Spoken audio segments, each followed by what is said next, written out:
Come to you live from the Wallace Civic Center on the campus of Fitchburg State University. FATV presents coverage of Fitchburg State ice hockey. And tonight it's the Falcons of Fitchburg State taking on the Rams of Framingham State. But this time it actually counts for conference play. So thank you everyone for tuning in. Alongside Nola Patty, I'm Dana Wolak. Happy to have you along with us here tonight. Should be a really fun game tonight. Falcons coming into this game with a record of 14-5, 7-1 in the MASCAC. Came away with a big victory on Saturday against Riviere, a 7-1 victor. They were over the Raiders, getting themselves, to 7-1, keeping themselves at the top of the conference, and with a 1-point lead over Anna Maria and no games in hand on any direction. It means that, for either side, it's going to be a matter, for Fitchburg State, as long as they continue to win, they will continue to be number one in the conference. Fitchburg coming into this game, had that strong win against Riv. Goals from Dunn, Battapaglia, Hallbig, Milhorn. Filimonov was out for that game, joined in on that freshman line, had a hat trick and an assist himself. Niles with 5 assists, Battapaglia with 2 goals and an assist. Good things happen when you join that line. So great to see Filimonov healthy back in the lineup, but looks like that line didn't miss a beat that game. We saw that even earlier this year when Battapaglia missed a game. DeLuca was able to swap right in, and the line just keeps on clicking when you've got players that are that good, working that well together. The chemistry is great. For Framingham State, they're 5-13, 2-6 in the MASCAC. Came off a 2-0 loss against Westfield State on Saturday night. Isaac Saldowi made 40 saves on 42 shots. Had a pretty good night for the Rams. They've rewarded him with the night off. He's not dressed. Ben O'Keefe's going to take charge. We talked about this a couple of weeks ago, that for Framingham State, head coach Mike Bailey's just been looking for someone to seize the crease, and they just haven't found a goalie who's been able to do that. Yeah, it's going to be interesting. Dominant wins for Fitchburg the last 2 times that they played the Rams this season, but it's always hard to beat a team 3 times. So we'll see how the Rams can respond tonight. The first meeting was an 8-0 win for the Falcons. The non-league game was a 7-2 win for the Falcons. So how's tonight going to go? Who really knows? We are going to let you listen in to the starting lineups and the national anthems right here on FATV. The NCAA, the MASCAC, and Fitchburg State sportsmanship by student athletes, coaches, and spectators. We request your cooperation by supporting the participants and officials in a positive manner. Profanity, racial, or sexist comments directed at officials, student athletes, coaches, or team reps will not be tolerated and are grounds for removal from the site of competition. Please respect all athletes on the ice and enjoy the spirit of the game. It's now time to introduce the starting lineups. First, for the visiting Rams, at forward, a freshman from Windermere, Florida, number 28, Jeremy Zecker. At forward, a junior from Moreno Valley, California, number 2, Scott Bulgarin. At forward, a senior from Allen, Texas, number 14, Bobby Bernier. At defense, a senior from Hyde Park, Massachusetts, number 16, Jake Barcelo. At defense, a junior from Newton, New Hampshire, number 8, David Hassel. And in goal, a freshman from Tewksbury, Mass, number 31, Benjamin O'Keefe. Framingham State is coached by Mike Bailey in his 8th season, assisted by Melvin Nichols and Matt Peerless. And now for your Fitchburg State Falcons. At forward, a sophomore from North Kingstown, Rhode Island, number 21, Marcus Macchione. At forward, a junior from Wake Forest, North Carolina, number 26, Jackson Collins. At forward, a junior from Douglas, Mass, number 16, Hunter Dunn. At defense, a senior from Oconomowoc, Wisconsin, number 15, Trenton Skaggs. At defense, a senior from Littleton, Colorado, number 2, Nolan Sargent. And in goal, a junior from Harrison Township, Michigan, number 30, Freddie Soderberg. Fitchburg State is coached by Dean Fuller in his 42nd season, assisted by Associate Head Coach Tom Patty, assistants Chris Kine, Mike Chartrand, Kevin Lizotte, and Cam Isabel. Tonight's officials, referees Chris Levitt and Gil McDonald, linesmen Pat Liddy and Xavier Yepez. Ladies and gentlemen, students, at this time I would ask you all to please stand as we honor our nation and the flag with the playing of the Star Spangled.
Getting ready for puck drop here at the Wallace Civic Center as the Falcons of Fitchburg State and Rams of Framingham State set to take on each other in this MASCAC matchup. Third meeting between these two teams this year. Only time this year that the Falcons will be playing a conference foe 3 times in the regular season.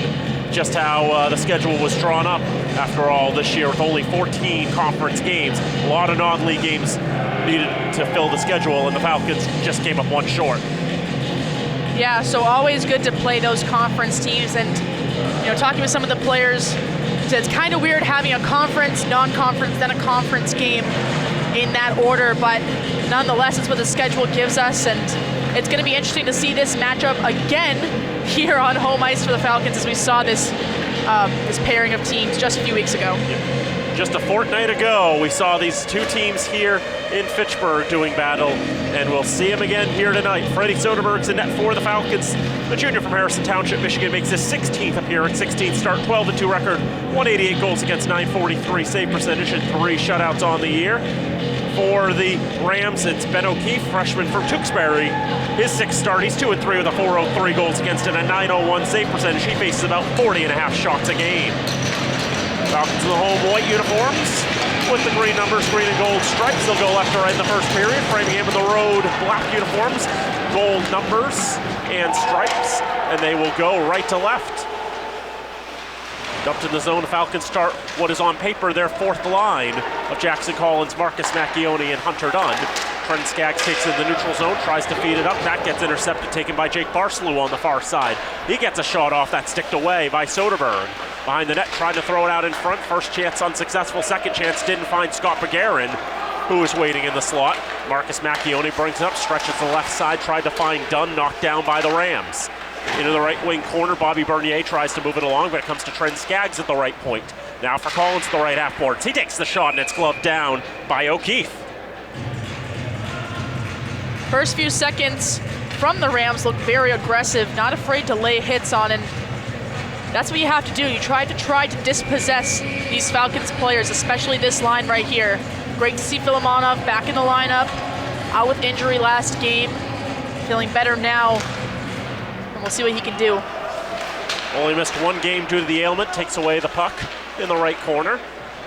But double teamed and flipped out of the zone by Framingham, by Devin Shepard. Had a goal against the Falcons back a fortnight ago. To the right side, trying to keep it in, but unable to do so was Brent Scott. And that will be knocked out of play. Great hand there from Coach Patty on the bench.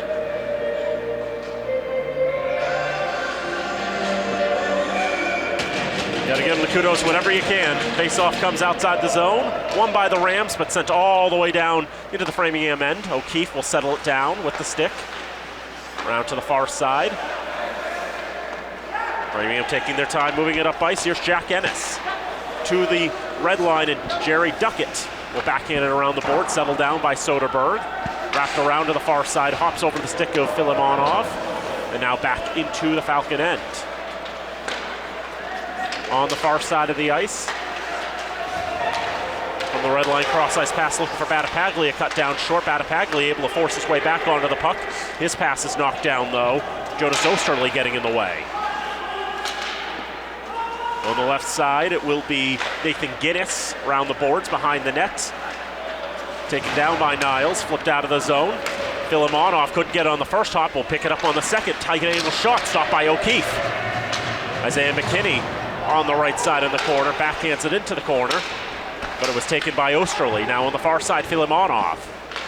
On the left side, tries to feed Milhorn, hopped off his stick, taken by McKinney on the wrong side of the blue line. Falcons have to tag back up. D-to-D passing, and a stretch pass will get a tip by a Ram, and on target as well. Pass from Soderberg trying to find Bronte. Didn't realize the puck was coming for him. Falcons had other reinforcements to prevent any other issues from arising. Bronte on the far side, bounces off the boards.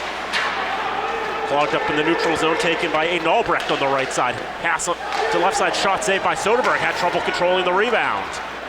Falcons are able to take it. Near side, John Mantone wears a hit as he backhands it into the corner. 17:08 to go, first period. No score. Shot goes just wide. Maybe O'Keefe got a piece. Shots currently at the moment 2 apiece. Trent Skaggs harassed on the blue line. Aiden Albrecht there for Framingham. David Hassel trying to move it along. Goes into the Falcon end. Now taken by Jack Zavedra. Left side. Takes a shot from the circle. Stopped by O'Keefe. Rebound pops around to the right side. Here's Zapata in the corner. For Zapata, tried to move it along to Skaggs. That was taken away. Trying to spring himself on a breakaway was Jeremy Zetcher. But he couldn't find the distance. Stretch pass down ice. Caught a piece of somebody. Icing is waved. Out to the far side. Framingham going back and forth between the decor. Flubbed on pass there by Begarin. Excuse me, that would be Jack Ennis instead.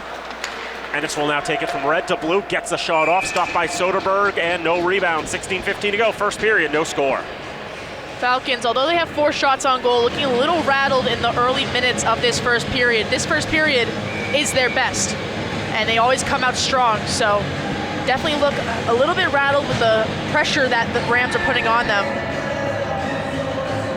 Falcons have been out shooting their opponents 224 to 193 in the first period this season, outscoring their opponents 28 to 15. And of course, they've gotten the first strike in 17 out of the 19 games played this season. Hunter Dunn on the far side. Flips it up off the boards, tried to find Collins, he couldn't handle. Rainbowed out of the zone, pulled down by the Rams. Collins trying to regain control. Neither team really having any luck in possessing the puck for the moment. Collins with a touch just outside the blue line, blown tire. Hunter Dunn shoots, scores! 2 posted in for Hunter Dunn. He's got his 10th goal of the season. 15:38 to go in the first. Falcons yet again have the first strike. Hunter Dunn had a hat trick in that Riviere game. Strikes first for the Falcons here, and it's just an absolute beautiful goal. Great puck retrieval off that turnover from the Rams. And does sort of a circle all the way around the net. Found its way in with all of that effort there. Came from the blown tire there. Falcons were having trouble Falcon possessing goal it. scored by number 16, Hunter Dunn. Unassisted, time of that goal, 4:22, first period. He'll be done by himself for his 10th goal of the season. Framingham coming back the other way, 3-on-2. Shot cut down in front. Puck bouncing around, comes to Filimonov. He tries to feed Niles. Pass knocked down though by Hassel. Scrum forward in front of the Framingham bench. Nathan Guinness takes control at the red line. and throws it into the zone. Fresh legs come on the ice for the Rams.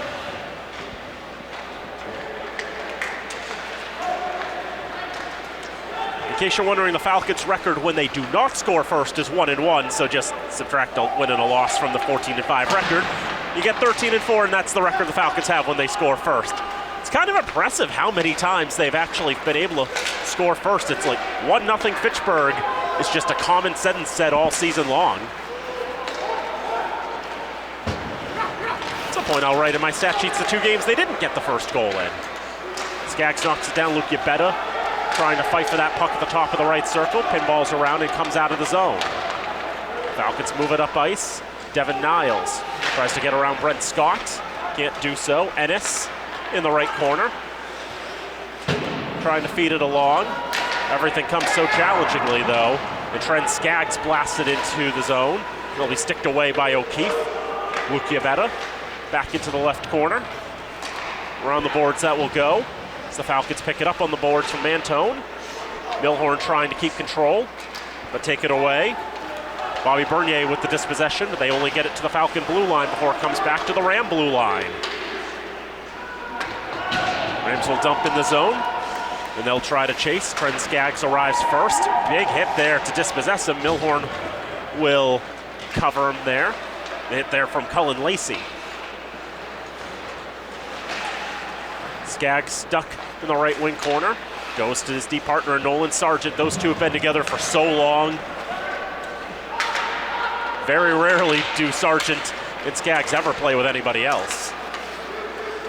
Here's Anthony DeLuca, who's got it now. DeLuca top of the left circle. Tries to feed it across for Mantone. Doesn't cut to him cleanly. Rams are able to get out of the zone. 1-on-2, shot gloved by Soderberg. It's a can of corn, and he will hold on to that for a draw. 12:53 to go, first period, 1-0 Falcons. The Rams really hitting anything and everything they can out on the ice right now.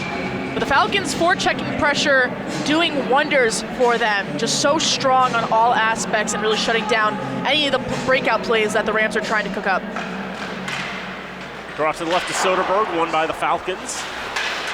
Leaping up there and keeping that in the zone. So I would have thought was Jake Barslew, but I think maybe a hand pass. In any case, they're going to take that outside the zone. Shots not too far apart on the board. 5 and 4, Falcons leading in that category. Both teams having good opportunities, just the Falcons capitalizing when it meant most. Chris Zapata just drew a penalty there, trying to rush for that puck, and he got held up. With the puck nowhere near him. Falcons are going to go on the power play with 12:42 to go in the first. David Axel, the junior from New Hampshire, will sit for a pair.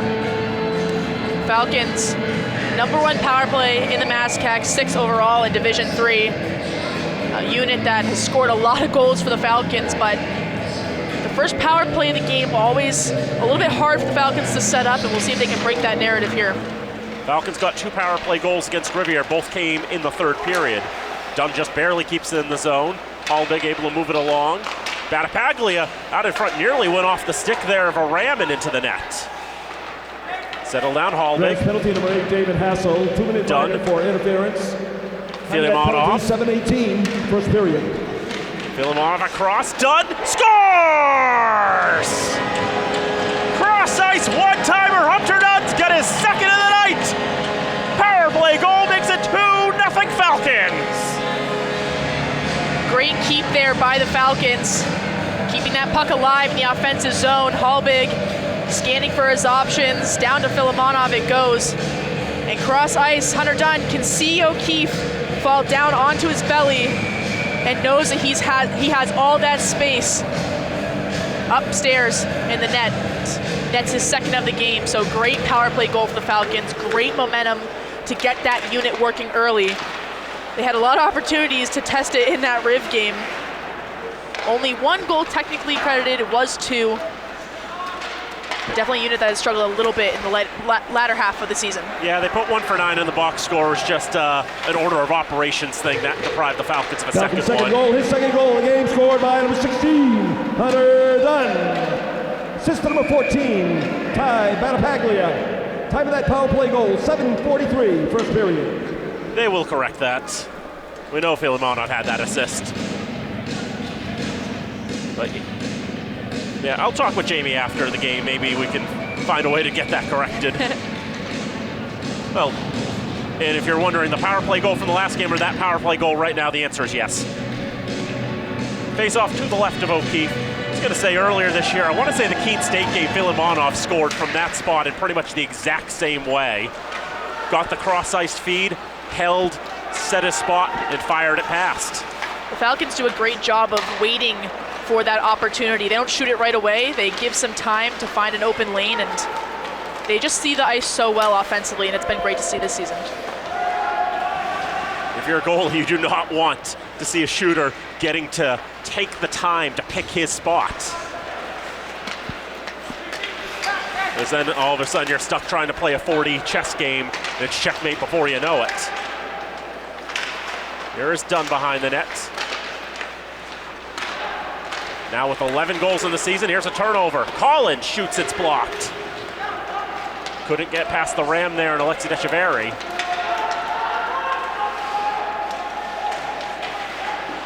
Now behind the net, around to the right side in the Framingham end, Cullen Lacey. Ribbon around the boards into the left corner. Brent Scott trying to dig it out there. Tight angle shot, that will be turned aside. Bobby Bernier in the left corner. Behind the goal line, 5 players in this scrum trying to dig it free. Everybody fighting, nobody winning. Finally, Collins is able to get the loose puck out of it. Off the boards, held in at the right point. Second effort will succeed in putting it into the Falcon bench. 10:15 to go, first period, 2-0 Falcons. Again, just that forechecking pressure from the Falcons, making it very hard for the Rams to break out of their zone and get going offensively. You can see that previous play had a stretch pass up, a little bit too off the mark there, resulted in a battle along the boards, which the Falcons ultimately won. Shot unofficially 6-5 in favor of the Falcons, so we approach the halfway point of this first period. Falcons with goals by Hunter Dunn, and Hunter Dunn make it 2-0. Here's Saavedra trying to toss it across. It's the Falcons in between lines here. With Batapaglia and Filimonov already on the ice, and Niles there as well. Correction on the Falcons, second goal scored by Hunter Dunn. Assist to number 17, Alexei Filimonov, and number 20, Christian Halbig. Time of that power play goal was 7:43, first period. Hooray, one less conversation to have, icing against the Rams. So this line getting set back up. They have Filimonov back with them, but did not miss a beat in that Riv game. No matter who you put on a line with these freshmen, they really do succeed well, and it just accredited to how versatile their game can be and how they can adjust to who they're playing with. They obviously brought out a lot of Hunter Dunn's strengths in that Riv game, and we saw how he played with the Orme Lynch twins last season and how he was starting to develop as a game breaker. You put him on that line, he could do that too. Regardless though, Dunn's got 5 goals in his last 2 games. He's up to 11 for the season. Passing desperately out of reach of a shooting lane, as that's fed forward for Duckett. He can't handle it. Skaggs plays the body and is able to move it along to Sargent. Ty Batapaglia on the near side. Flip it into the zone.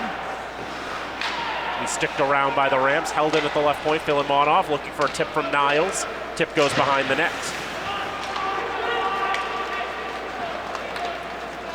Near side coming up with space and momentum, and then losing an edge was Brent Scott. See the Rams coach's appeal for a penalty that wasn't given. Rainbowed into the zone by the Falcons in the right wing corner. Scott back up on the ice for Robbie Rassel. His second career game with the Rams. His debut was 2 weeks ago against the Falcons, so he's only playing against the Falcons right now. At least he knows the rink. Cullen Lacey on the right side. That'll be sticked down by Halbig. He'll stretch it up. DeLuca gets a blade on it. Alexi Decheverry. He made his collegiate debut couple weeks ago against the Falcons as well. Although of note is Decheverry is listed on the line chart tonight as the left defenseman on the third line. Decheverry is a forward by trade. The Rams seem like they're rather short on defensemen right now. Did not get a chance to talk with Coach Bailey before the game. So I wonder if Framingham is just sort of trying to get through this the best they can. Shot from the right side is stopped by Soderberg. No further play, 7:37 to go in the first, 2-0 Falcons. Rams starting to feel themselves offensively, getting some quality zone time and shots on net. Soderberg just seeing that puck through into his chest there. Falcons defense has looked pretty sharp the past few games. And it all started kind of with that Westfield game, which was the last team that they had yet to play. And a 4-1 win definitely solidified things for them. Now the Falcons trying to earn an opportunity here from Zapata. His shot goes wide. Alexander Bove with a touch, but nothing more than that. Zetcher able to nudge it out of the zone. Bronte blows a tire on the near side as Bernier tries to protect the puck at the blue line. Zetcher is going to be able to follow up and send it into the Falcon end, into the left wing corner, back around near side. Dug out by the Falcons with a few players pinned against the board, stretched out to the neutral zone, pass intercepted, whistle a penalty with 6:57 to go in the first. Looks like a knee. Definitely saw that coming, just that knee-on-knee contact against Bove will send the Falcons back to the power play. Dunn got his second of the game with this unit. But yeah, any knee-on-knee contact, not gonna fly here with the officiating. So good call by the refs. Zetcher in the box for the 5th time this season. As Dunn shoots, save, rebound, scores! It's Filimonov on the rebound! Another power play goal for the Falcons! They lead 3-0! Welcome back to the lineup, Filimonov. Again, this power play unit looking good. Top of the MASCAC for a reason, and you know, one thing that's important is that when you are top of the MASCAC, teams are going to try and give you a hard time. The Falcons, taking that with grace, have a 3-0 lead in this first period and 2 power play goals.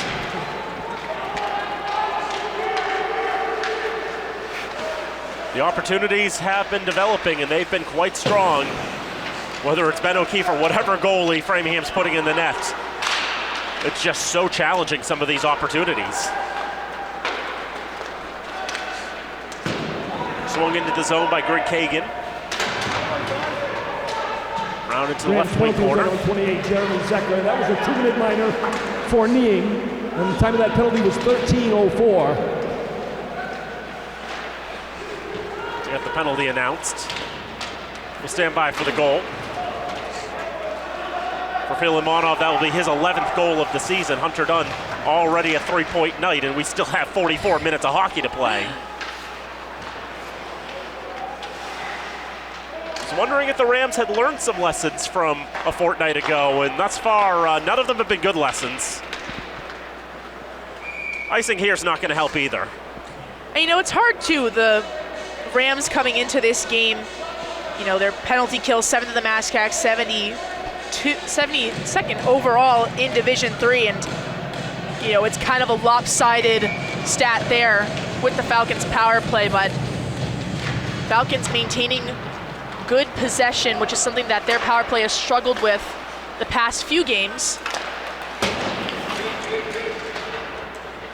Bondarev try to get in the zone, but it'll be settled by Barcelou. To the far side, Yabetta gains the blue line, tries to drop off for Barcelou. His shot stick to side by Soderberg. Andrei Bondarev able to swing it to the far side for Hallbig. Now Filimonov, a touch on for Devin Niles. Drop back for Filimonov. Tries to get to Battipaglia, looking for a heavy change of direction. Nothing going there. Jerry Duckett pitchforks to the neutral zone. David Hassel on the right side, a shot that's cut down. Now thrown up ice. Falcons could have numbers coming here. Here's Filimonov. Holding, shooting, rings it off the iron, and then Bondarev got a shot, but the net came off its moorings. O'Keefe stopped it anyway, of course. Looking for a great 22nd birthday gift, trying to get his first goal with the Falcons. So we wish him a happy birthday. Hope everything's gone great for him, but has, we talk about it a lot, has come into this program as a second semester transfer and immediately made his way into the lineup and making an impact on this team. Quickly finding the chemistry and quickly finding a role on this Falcon side.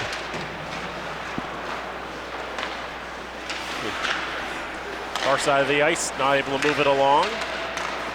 Michael Kennedy had a touch on there. Kennedy had a goal against Fitchburg 2 weeks ago. He's got the puck now, tries to get the shot off, but goes off a stick into the netting and out of play. 4:33 to go in the first, 3-0 to the Falcons. Great to see freshmen like DeLuca and Mantone also stepping up into strong roles and becoming some everyday players for the Falcons, joining Nick Milhorn on that line. This is a line that can produce goals. I mean, we talked about it. Every single line on this Falcons team can score, and they've proven that multiple times. Scored by number 17, Alexei Filimonov. Assistant number 14, Ty Battapaglia. And number 16, Hunter Dunn. Time of that power play goal, 13:09, first period. Shot from the right side, stopped by Soderberg. Puck settled on the blue line as Scott tries to get into the left wing corner. McKinney sends a man into the boards and wrestle. Almost did some wrestling there in the corner. And a second hit by McKinney. This one will not be deemed legal. And Isaiah McKinney will sit for 2 minutes. It'll be roughing by Mr. McDonald. Just some kind of extra play. A little bit too rough, I guess you could say, for the officials' liking. So the Falcons to the penalty kill now, 7th in the MASCAC. That's a typo. Oh, okay. They're first in the MASCAC in that too. I was gonna question that, but I didn't want to question your I make a mistake or two every time. It's a scavenger hunt, you see. Most of my stats are right, but occasionally some of them are wrong. Falcon penalty number 25, Isaiah McKinney, 2-minute minor for roughing. Time of the penalty, 16:08. First period. One thing to mention, this is a very veteran unit for the Falcons. A lot of guys who have been in this position for many years. Shot whiffed on there. Second opportunity, nothing going towards goal right now, and a great chance there. And Soderberg able to stick the leg out. Around the boards to the far side. Falcons kill just under 90% coming into tonight. Floated into the slot, but only white shirts out there. Falcons will clear it.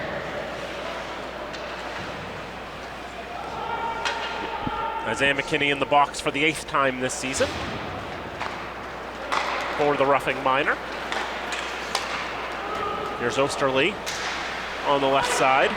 Jonas Osterley tries to move it along, but Falcons will take it, send it down the ice. O'Keefe comes well out of his net into the corner.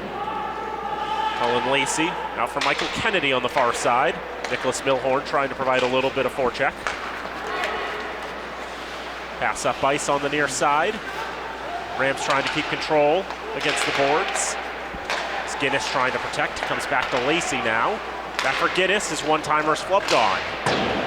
Falcons able to get enough of a whack on the puck to get it out of the zone. 25 to go in the man advantage for Framingham, 2:15 to go in the first. Falcons lead 3-0.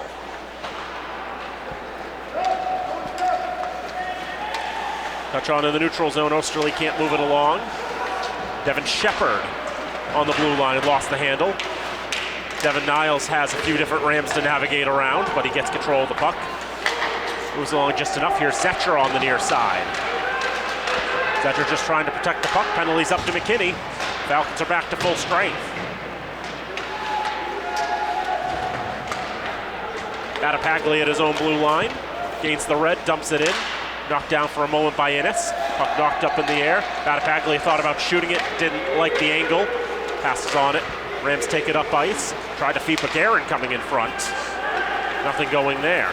Falcons storm back with a 3-on-2. Filimonov in front, wanted Battapaglia's tip. Didn't happen.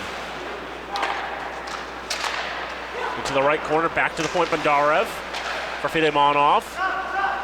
Teammates on the Islanders Hockey Club last year, shot through a lot of traffic all the way to O'Keefe. He makes the save. Near side, red line gained by Hassel. 1 minute, last minute of play, first period. Long pass from Soderberg to Devin Niles. A couple Rams there to dispossess. Now Framingham regaining the Falcon end from Greg Kagan. Fed around the boards to the far side. Saavedra will backhand it up, try to stretch for a 2-on-1, but it gets to Brent Scott first, and he's able to get it out of the zone. Falcons tag up on the late offside as the Rams gain it to the neutral zone. Pass through a Falcon leg, finds a Falcon. Would have worked so well if it was a Falcon pass, but a Rams pass there. And now here's Alexander Bove on the left side. Bove trying to take it all the way to goal. Saved by O'Keefe. Rebound goes behind the net. Last 20 seconds of the first period. Off the boards and out of the zone. Sargent looks to settle. Now floated back in with 7 seconds. Saavedra in the right wing corner. Keeps control. Is looking for Bove. Didn't find him.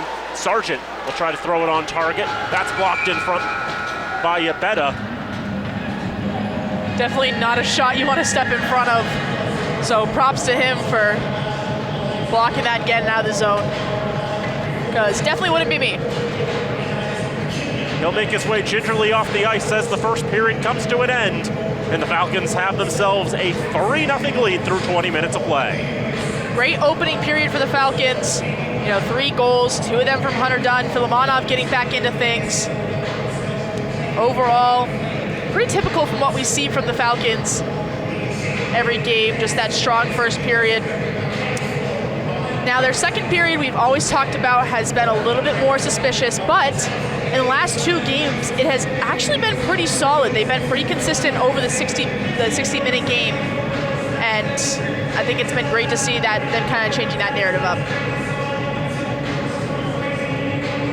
I know even in the Riviera game, the Falcons, 3 goals in the first, 3 goals in the third, only 1 goal in the second, but they still played a solid, consistent 60-minute game, and you couldn't complain much about it. After the shot audit, Framingham actually outshot the Falcons in that first period. Almost seems a little off, but that's how it was, 10-9 in favor of the Rams. The Falcons, 3 goals in the first period, 2 from Hunter Dunn, 1 on the power play from Alexei Fidemonov. Dunn's second also coming on the power play, and a 3-0 lead for the green and gold through 1 period of play. We'll take a break. When we come back, we'll have the second period of action soon, so don't go away. This is Fitchburg State Falcon Ice Hockey on FATV. Back here at the Wallace Civic Center on the campus of Fitchburg State University. 1 period of the books between the Falcons of Fitchburg State and the Rams of Framingham State. And the 14-5 Falcons lead the 5-13 Rams by a score of 3-0. Daniel Bolak and Ola Patty here with you here on FATV. Falcons in the first period were actually outshot 10-9. Didn't really feel that way, especially when the Falcons were able to put 3 goals in the back of the net, 2 from Hunter Dunn, 1 from Alexei Filimonov. Power play unit looking really good for the Falcons, 2 for 2 on the night. The penalty kill looking good as well. So all around a great first period for the Falcons, dominant like always, and it's really interesting to see how they're going to come out in this second period, especially against the Rams, who they faced 2 other times this season. The standard thing is like, what's going to be, what are the negatives from that first period? What did the Falcons not do well? And I guess, besides getting outshot, I guess not a whole lot. Really only 1 high danger chance. 1 shot that Freddie Soderberg had to really stretch his right leg out to stop on a short rebound. Other than that, can't really find much to complain about for the first 20 minutes. Yeah, just, a few passes that maybe could have gone a little bit better for the Falcons, but in the high speed that hockey is, you kind of brush over those plays and move on to the next one. So, a few opportunities where I felt like the pass could be a little bit sooner and maybe get up some more offensive opportunities. But 3 goals up on the board on 9 shots. Clearly, they're doing just fine on offense. The first goal from Hunter Dunn was unassisted. A Ram blew a tire in his own end. Dunn got the loose puck, got space and time to shoot on Ben O'Keefe, picked the top right corner, hit that, and the top left corner as well, and the bottom left corner when the puck dropped down to the ice. So nailed that shot about as well as he could. For Dunn, 10th goal of the season, got that one unassisted. Then over 3 minutes later on the power play, Alexei Fidemonov feeding it from one circle to the other. Dunn settled it down, got a moment, picked a spot, went top right corner again, didn't touch the post that time. Got another goal, made it 2-0. Then on the power play, Dunn was able to feed Filimonov on the doorstep on the left side of the paint, put that past Ben O'Keefe to make it 3-0. Really all high danger shots for O'Keefe. Whatever goalie Framingham was going to put in net tonight, they've been rotating through all of them this year. I don't think they would have had a much better period. And I think it's hard to just, giving up those high danger opportunities. Your defense, those unfortunate turnovers done, capitalizing on that first goal from an unfortunate turnover, you're facing these high dangerous shots from the top players in the MASCAC. So definitely a hard task to keep the puck out of the net and keep moving. But again, it's a new period. You've had time in the locker room to really focus in on some things you need to change. And again, the Falcons with this home ice, home locker room advantage they've had so many times this season. And I think, being able to play on home ice and play for your fans, play for your family who comes to visit, it's a bonus. It's definitely a bonus. For the Falcons, these last 6 games of the regular season, it's 3 home, 3 away. It's the 13th game this year the Falcons have played here at the Wallace Civic Center. They've had a lot of opportunities to put on some home cooking. But now we're going to see how they play in the second period. We've talked about it a lot, that the second period has generally been a bit of a come down for the Falcons. They'd still outscore their opponents 25-13 on the season, but they've been outshot 233-197. For the Rams, they're slightly better in the second period, outscored 25-16, outshot 252-197, better than the outscored by 11 and outshot by 91. Framingham does get a little better as the games go on. We'll see how it goes. Falcons go right to left in the second period, Rams go left to right. Skaggs to Sargent, lost it on his stick for a moment. Floats it forward for Dunn, got a stick on it, but on the wrong side of the red line, and it goes all the way down for an icing 9 seconds into the period. Falcons doing a great job of doing the little things right. It's the battles along the boards, it's the forecheck, it's the back check, it's the picking your head up, making that stretch pass. They love that stretch pass. Obviously, icing here on that play, but it works so well for them so many of the times. Draw comes to Soderberg's right. Collins a little early on the draw, battling against Scott McGarren. Rams ultimately win the draw. Puck rides the boards. Sargent off the boards, out of the zone, down the ice. And that will not go for icing. Likely deemed obtainable on the way. Falcons settle right wing corner. Holding on to it. That was Hunter Dunn. He's looking to get it to Marcus Macchione. Couldn't really get himself comfortable to pass it along. Into the left side, Sargent stepping up, pushing that puck into the corner. Rams get it out of the zone, but only just past the Falcon blue line as Sargent will shoot it into the zone. Puck hits the edge of the dasher boards, pops in the air, comes around to the far side, and now up to Bobby Bernier. His shot is blocked. Right side, McGarren jammed into the boards. Christian Halbig, one of 3 captains on the Falcons, with Trenton Skaggs and Max Macchione. Puck comes around to the far side and up into the neutral zone. To the near side, Brent Scott. Stretch pass, got a piece of the stick of Jerry Duckett, maybe not enough of it. And icing's going to be called with 1:25 gone in the second. The Rams now doing a good job of putting that pressure on the forecheck. It's great when you can create turnovers and then start to hold more offensive possession from that. Having numbers back, able to keep that puck in the zone, it allows you more time and space to move around. Halbig just barely keeps in the zone on the backhand. Second effort is going to knock it out of the zone, and that is going to go off of the linesman and into the Falcon bench. Or maybe just get caught entirely in the linesman's equipment. Either way. Our officials from the New England Women's Hockey Alliance, as it has been the case for the last several years. Atlantic Hockey before that. Division I officials taking charge of these MASCAC contests. It's been the case for a little over a decade now. Far side, Shepard. Feed to no one in particular. 4 players there to pass it to. All of them are Falcons. Battapaglia tries to get it to Niles, timing a little off on all that.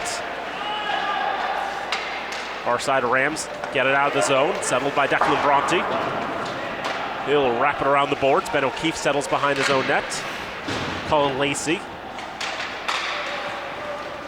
trying to move it along, really having trouble there. Filimonov, strong forecheck. Still Lacey behind the net, now to the near side. Rams gain the neutral zone from Nathan Guinness. And a shot, the off target, but gloved down by Soderberg anyway. 17:29 to go, second period. Falcons lead 3-0. Not a bad first few minutes of this second period. Falcons look like they're keeping that consistency within their game. 20 minutes is a long time to keep consistent play up. So it's definitely a hard task to do, but really important, especially in this latter half of the season, come playoffs. Right out in front, dangerous opportunity. Rams can't get a shot away. Two different Rams out in the front of the paint there, and Anthony Venezia and Greg Kagan. Neither of them could get the time to get a shot off. Those two players have combined 3 goals on the season. It's around to the far side for Nicholas Milhorn. John Mantone with some strides up ice. Throws it tight angle. That'll be turned aside by O'Keefe. Rams get the rebound, get it out of the zone. Isaiah McKinney for Declan Bronte.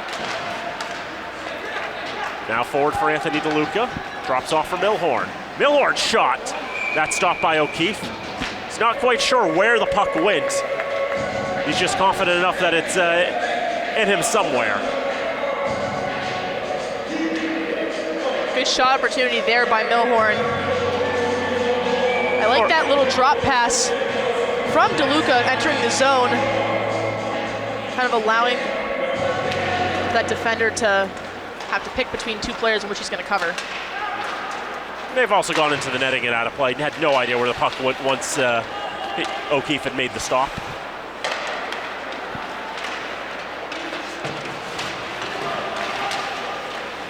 Far side of the Falcon end, puck pinballs to the near side off the skates of Beauvais, now into the left circle. Try to feed it back to the left point in Sargent, but he'll pick it up on the red line. Turn around, dump it into the corner. David Hassel on the right corner out to the left, now back to the right and Hassel. A board for Bobby Bernier. Blue line to blue line pass. Falcons send it back in the direction from which it came. Jack Saavedra first to arrive in the right wing corner of the Ram zone. Try to get to Beauvais. Pass taken away though by Begarin for a moment, but Beauvais gets it back in the right point. Settled and a shot slowly makes its way through all the traffic. A lot of people trying to make the direction change on that puck. No one ever did, and eventually did when O'Keefe sticked it away. Now back in the left wing corner. Falcons get it back to Sargent, trying to hold in the zone. Strong wrestling there by Jeremy Zetcher. The puck down in the Falcons' end, sticked away by Soderberg. To the red line, Beauvais dumps in, and fresh legs come on the ice for the Falcons. 15-10 to go in the second period. Falcons lead 3-0. Andrei Bondarev tries to get it out of the zone. It's cut down by the Rams on the boards. Second effort will be successful in getting it out of the zone. Rams dump it back in. Bondarev trying to get to that puck, but Hallbig along to the right side for Hunter Dunn. Brent Scott trying to move it around. That goes off the referee. Tight angle attempt by Kennedy goes nowhere. That puck will come all the way out of the zone to Jack Ennis. Brent Scott on the near side tries to go across. Couldn't find Duckett on the first effort, but he's able to fight and gain control of the puck. Up for Jonas Osterley, and he'll dump in. Soderberg swings it around to the far side for Marcus Macchione. He'll bounce it off the boards, kept in with the glove by Shepard. Not able to continue to play that along. Christian Hallbig protects in the corner on the left side. Falcons having trouble getting it out of the zone. Macchione eventually is able to get it out. Decheverry trying to send it back to the blue line, but it comes back to Marcus Macchione. He gains the zone. Almost every Ram is around him. They're able to dispossess him. To the near side, Nathan Guinness in pursuit of that puck. Andrew Wallison He's listed as the extra skater tonight. I think the first time I've said his name tonight. He gets out there for a shift. Floated up ice. He'll be gloved down by the Rams. Fitchburg putting on some nice moves. Gets to the top of the right circle. Shot blocked by Wallison. Niles out to the right side for Battapaglia. Now feeding forward for Filimonov. Filimonov in the corner. Drop for a one-timer by Battapaglia. That one didn't go. Near side brought up by Cullen Lacey. Lacey gets the blue and has the puck knocked off his stick. Now loose top of the right circle. Falcons trying to take back control. Bronte gets it to Filimonov. Filimonov spins around, finds Battapaglia. His shot is blocked. Luke Yabetto laying out the body there. Highest numbered player on the ice tonight, wearing number 38. Back out into the neutral zone. Wallison holds with 12:45 to go in the second. That'll be sticked into the zone. O'Keefe not seeing an icing call coming. We'll just stick that down. Players getting tangled up. Players appealing for penalties. Nothing coming there. As it's flipped back into the Rams end. Nudged down there to Hassel from O'Keefe. Hassel forward for Zetcher. He'll be laid out by Sargent. Puck comes loose on the far side. And Trent Skaggs will skate it up, try to get it across for Mantone. Couldn't find himself in position to get a shot off. Rams will send it cross ice, now settled by Bernier. His shot stopped by Soderberg. Finally a solid shot out of all that. 12:02 to go, second period, 3-0 Falcons. The Falcons definitely maintaining a lot of offensive zone time there, but the Rams have had some of these dangerous opportunities. Soderberg seeing the better half of those saves, but just these small mistakes happening in the defensive zone for the Falcons, leading to some opportunities on Soderberg that maybe he'd like to see less of. And a quick whistle there. Try it again.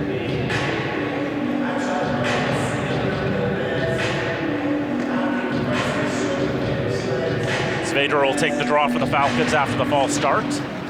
Falcons are able to get control of it and stick it out of the zone. Skaggs fighting in front of his bench.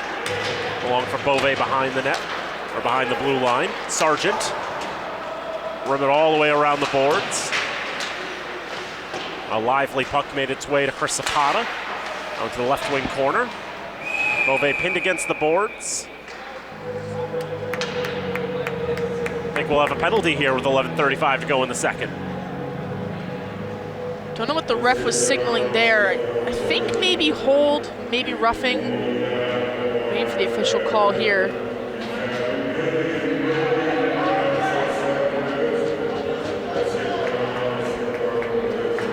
Alexander Beauvais will go in the box.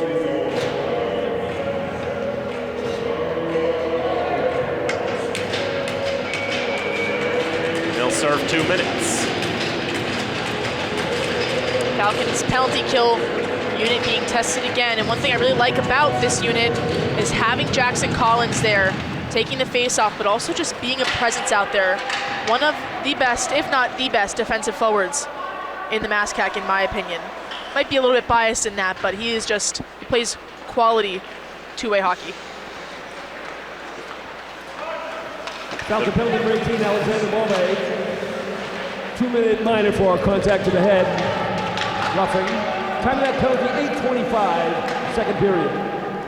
Contact to the head, the penalty against Beauvais. The Frenchman sits for 2 minutes or less, up to 21 penalty minutes on the season. That one shot in from distance on Soderberg. Gloves it, and we'll hold on to it.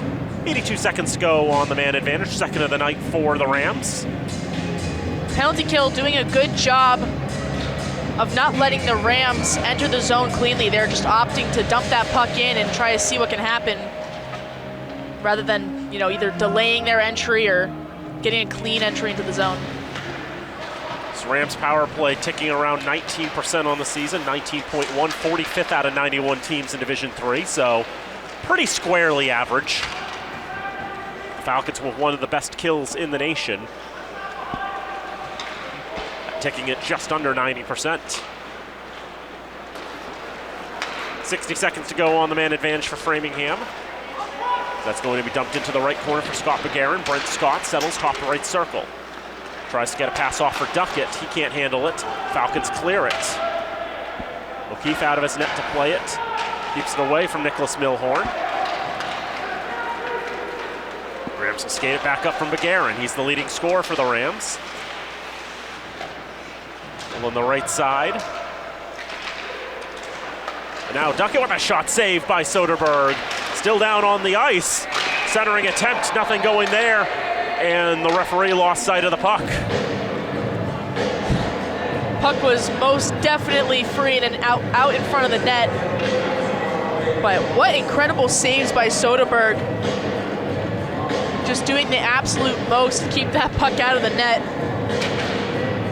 after some very high dangerous opportunities. It's a great shot. Soderberg made the save. You can see Duckett try to go for the wraparound while Soderberg was not in a position where he could quickly move his body.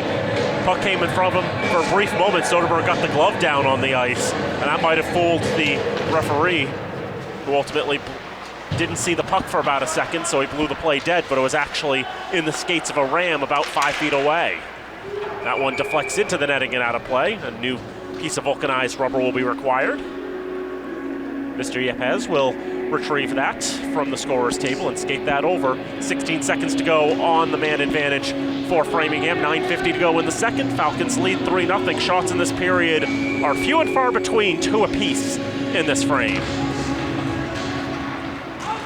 Sargent wins the draw. Guinness able to keep it in, throw it back behind the net. Clearing attempt ends up hitting the referee there. Penalty about to expire to Beauvais. It does now. Cullen Lacey with the pass, doesn't go anywhere. Battapaglia trying to pick that free. Settled down by Kennedy. His pass taken by Battapaglia. Now trying to Springfield him on off. He feeds it for Devin Niles. Is able to catch up to that backhand pass. Shot! Great opportunity. Just wouldn't go.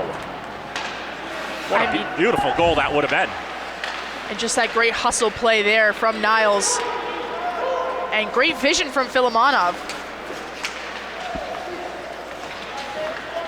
Sargent will take it down in his own end. Battapaglia forward for Filimonov. Top of the right circle, his shot deflects away. The near side now thrown in front. Niles can't get it on his forehand. Sell with the backhand, couldn't get the transition. Jonas Osterley providing all the pressure there. Duckett forward on the left side. Some good moves going all the way to goal. Saved by Soderberg.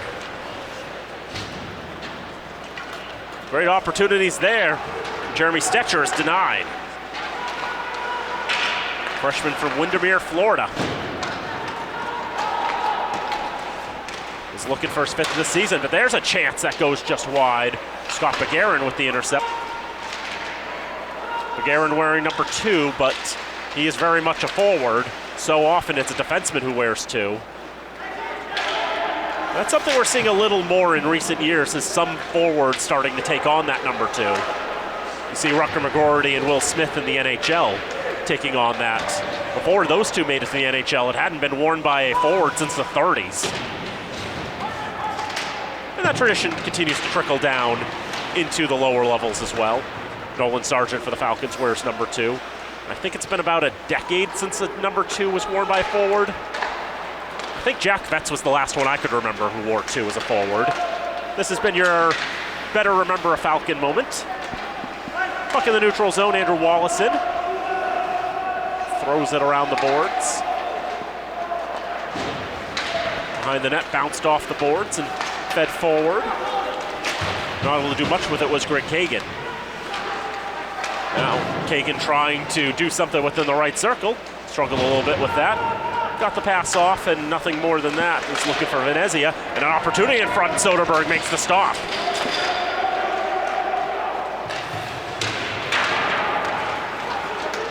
The shots in this period have not been quantity-wise, but quality. A lot of that. There's a block shot for the Rams. We talked about this a couple weeks ago. Framingham, according to the NCAA, is last in block shots because As far as the Framingham live stats are concerned, Framingham never blocks shots because they just don't record them. Delayed penalty coming here against Framingham. Soderberg was racing to the bench. A hold indicated with 6:35 to go in the second. The Falcons holding a 3-0 lead. See Macchione still trying to get untangled on those far boards. Draws a penalty there. So we'll see yet again that freshman line out there with Hallbig and Dunn. And one thing I want to note is Devin Niles' ability to win puck battles no matter where the puck is. He is so incredible at those extra hustle plays. And again, just great to see him as a freshman really showing up and showing out. Shot save, rebound, score! Well, you willed that one into existence. Devin Niles gets the power play goal. It's the third power play goal of the night for the Falcons. They lead 4-0, and they have spent something to the effect of 40 seconds on the power play tonight. Right place at the right time for Niles. Falcons doing a really good job of circulating that puck and finding the open man. Right on the doorstep there is Niles, and great to see him get rewarded for all the hard work he does out on the ice. Such an incredible player in just his first season here with the Falcons. 14th goal of the season, and now up to 36 points. 3 whole dozens. Definitely a bright future for him with the green and gold.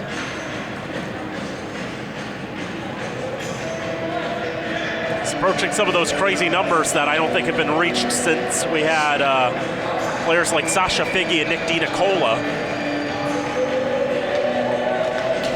Great to be put in a name category with those players. Very historic players for the Falcons.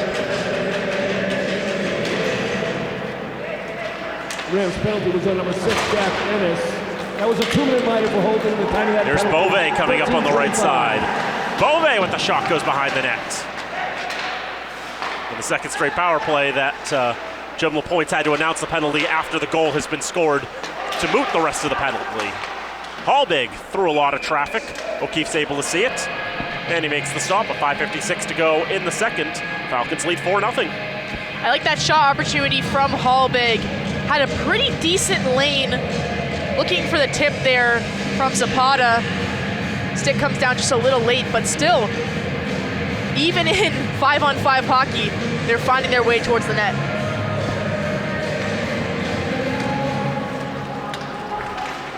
I've done the math, 44 seconds. Falcons' 4th goal was scored by number 10, Devin Niles.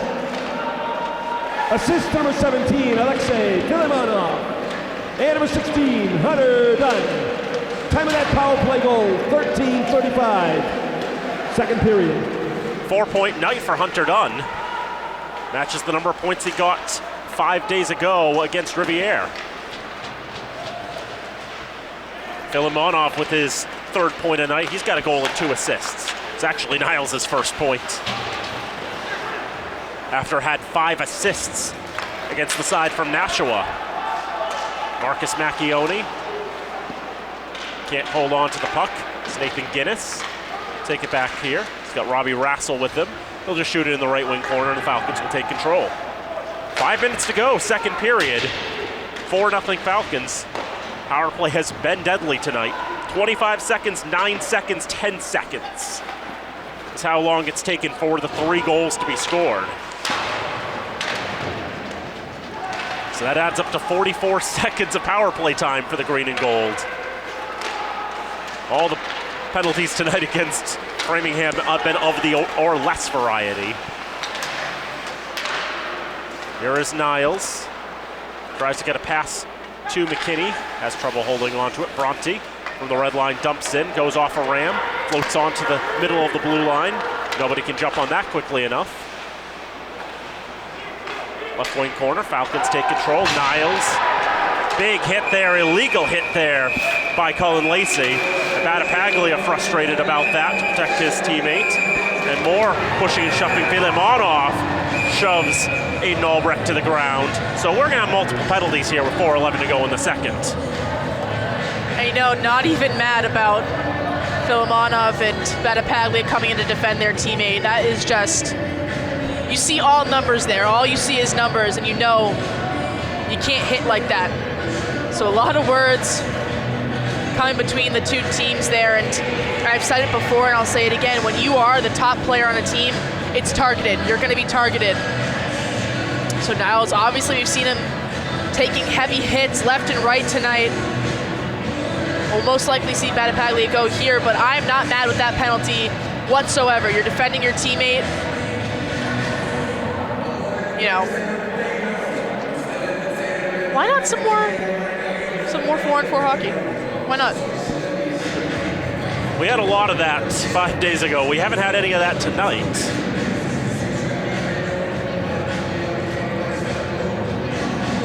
Obviously, Battapaglia goes for the roughing, and now the officials are going to talk about the hit that was laid there by Lacey and if this is worthy of 5 minutes.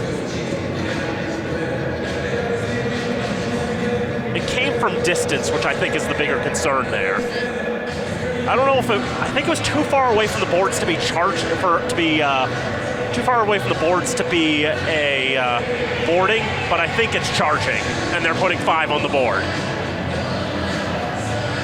Yeah, I mean, Niles not in a position to, one, see the hit or defend himself at all in that case.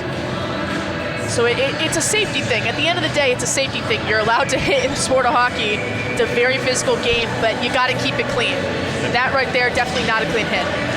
It can't be coming from 20 feet away, take 3 or 4 strides and lay into the back of a guy.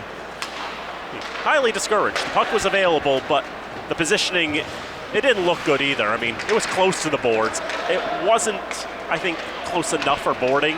I think if Niles is about 3 feet away in the same hit, there's a chance, a backhand shot, a good save by O'Keefe. And another shot, turn aside. Cullen Lacey. 5-minute major for charge. Falcon penalty on number 14, Ty Battapaglia. 2-minute minor for hitting after the whistle. So after the whistle against Battapaglia, and now Wallison with a shot that goes wide. And oh, nice save there by O'Keefe on the rebound. So after this penalty expires, barring further shenanigans, it'll be a 3-minute major power play for the Falcons. But we'll play 4-on-4 until then. We'll say charging's a pretty rare penalty. But that was definitely it.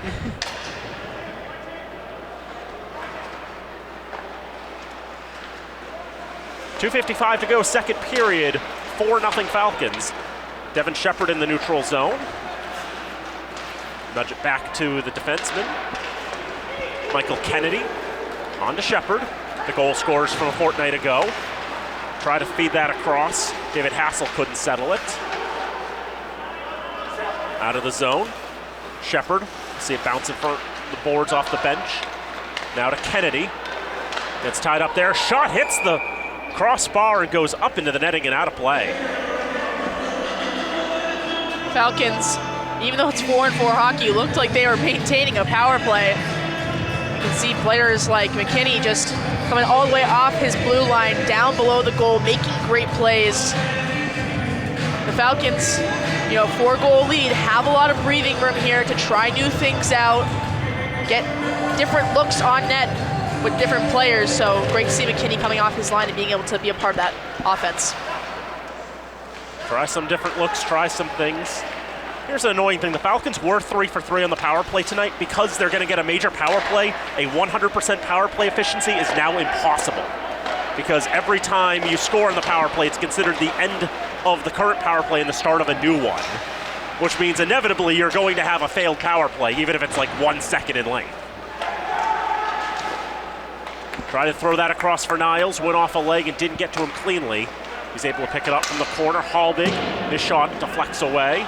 This is the 4th power play of the night for the Falcons. And they're 3 for 3 up till now. Shot from the right, stopped by O'Keefe. little bit of pushing and shoving after the whistle because they felt Battipaglia got maybe a little too close to O'Keefe. He didn't touch him, though. You'll find him parked in front of the goalie on most power play opportunities for the Falcons. 6'4", his height, planting him right in front of the goalie. Screening. We've seen him tip a lot of pucks in. Utilized well in that space. Halbig to the right side for Dunn. It was a blast by Filimonov. Didn't get very much on it. Fights to keep control of it. Look at him get that stick in there to jam that puck against the boards, prevent the first clearance. The second effort is successful to get it out of the zone. 1:20 to go in the second period, 2:10 to go on the major power play. Niles, some nice moves to create some space. Can't keep it going, though. Rams are able to get it out to the neutral zone. Filimonov will regain, but a whistle offside against the Falcons. Niles was a step over the line on the other end.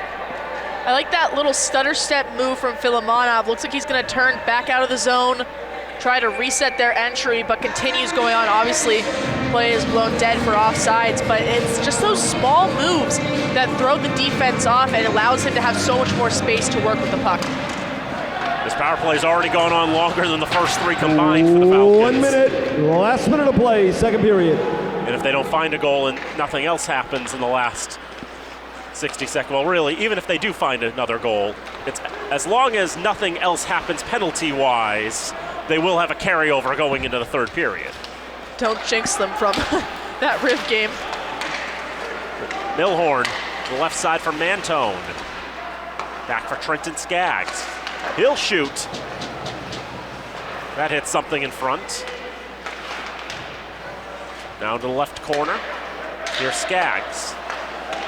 Right side, Bondarev. Circling and holding. Gets it off to Mantone.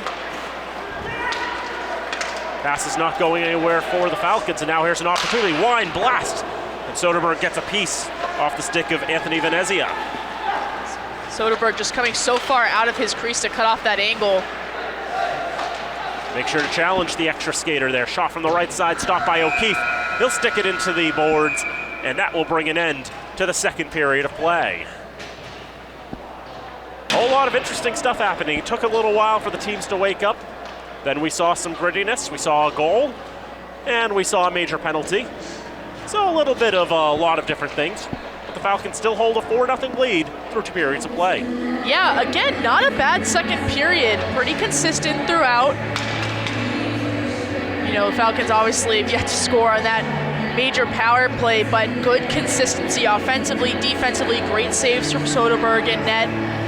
They've kept consistency through the first 40 minutes, which is what we've wanted to see. And I think, you know, that second period, them knowing that that was kind of their worst period out of the whole game, they've really taken a lot of steps to fix that, and it's been the small things, extra puck possessions, extra battles along the boards. It's just flown together so well for them in the second period, and I think that's great motivation now heading to the third, which you know is by far your grittiest period.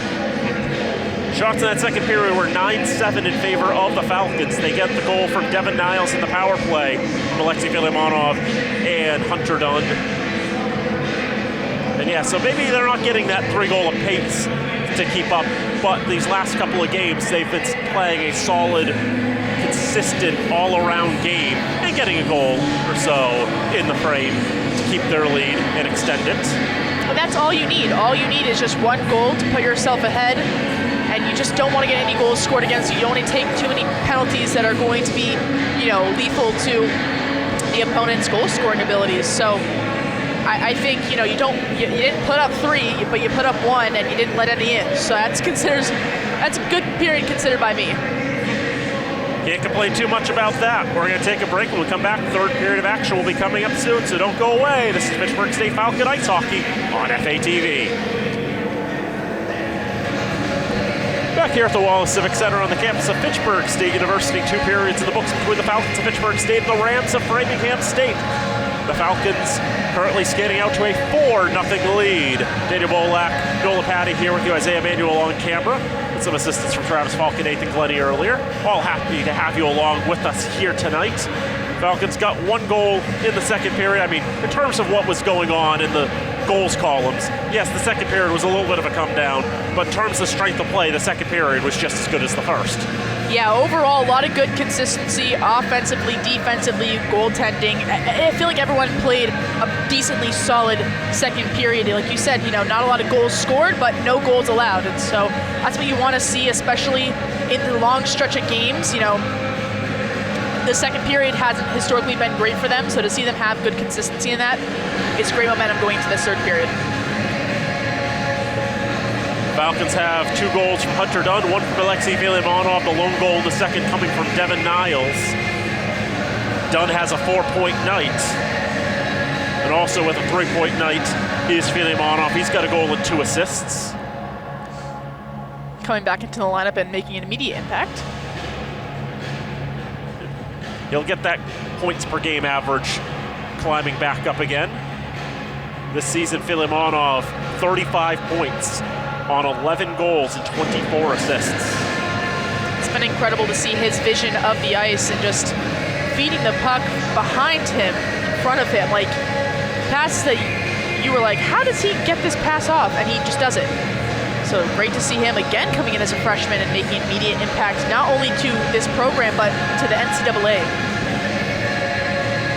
Falcons coming into tonight, first in the conference, 21 points with a 7-1 record. Anna Maria 6-1-1 coming into tonight. Game at Oregon's already gone final against MCLA. Anna Maria won 6-3. Not a repeat of the last time those two teams played down there. So Anna Maria temporarily back in first place in the conference. The Falcons with the win will put themselves back in first. The teams will be keeping pace there. Riviera and Salem State also playing tonight, and halfway through that game, Salem's got a 3-1 lead. And Worcester and Westfield, battling as well. They're scoreless through 1 period of play down at Amelia Park. A lot of MassCAC teams battling it out tonight, and that first place spot in the MassCAC is going to be one that's going to come down to the last wires this season. I think, last season and the seasons prior, you had that Plymouth State, and it felt like they were always number 1 in the MassCAC. But now it's a grind. It's a battle to see who's going to take over that number 1 spot. And Anna Maria and Fitchburg State duking it out, and we'll see who can end up in that number 1 spot come playoff time. And it's going to be really fun this year to see. It's going to be anyone's game. Falcons do control their own destiny. Westfield in third with 16, Salem with 13 with 1 extra game played. Falcons at 21, Anna Maria at 20. Big game you'll want to circle on your calendar, Valentine's Day, the 14th, down at Horgan Arena in Auburn, when the Falcons and Anna Maria take to the ice at 7:40. That game could very much decide who wins the conference this year, at least for the regular season. The Falcons do control their own destiny. As long as they keep winning, they'll stay in first place. Falcons do have 45 seconds of major power play carryover time after Colin Lacey was called for charging late in the second period. Hunter Dunn trying to drop it off for Halbig. He wasn't able to read that pass. It goes all the way down to Freddie Soderberg. We'll spin it around the boards for Alexei Filimonov. Falcons going left to right in the white uniforms. The Rams going from right to left in the blacks. Halbig pounds it off the boards. It'll make its way to Niles. Struggle to get control of it. Barcelou tries to clear it. Will be successful in doing so. That'll kill off the rest of the power play. Colin Lacey's going to come out of the box, and the Rams are going to be back to full strength. Filimonov shakes out of the hit, backhanded towards goal. He's settled down there by Ben O'Keefe. Made 14 saves in the contest. All extremely challenging chances, too, that he's conceded on. No soft ones tonight for the freshman from Tewksbury.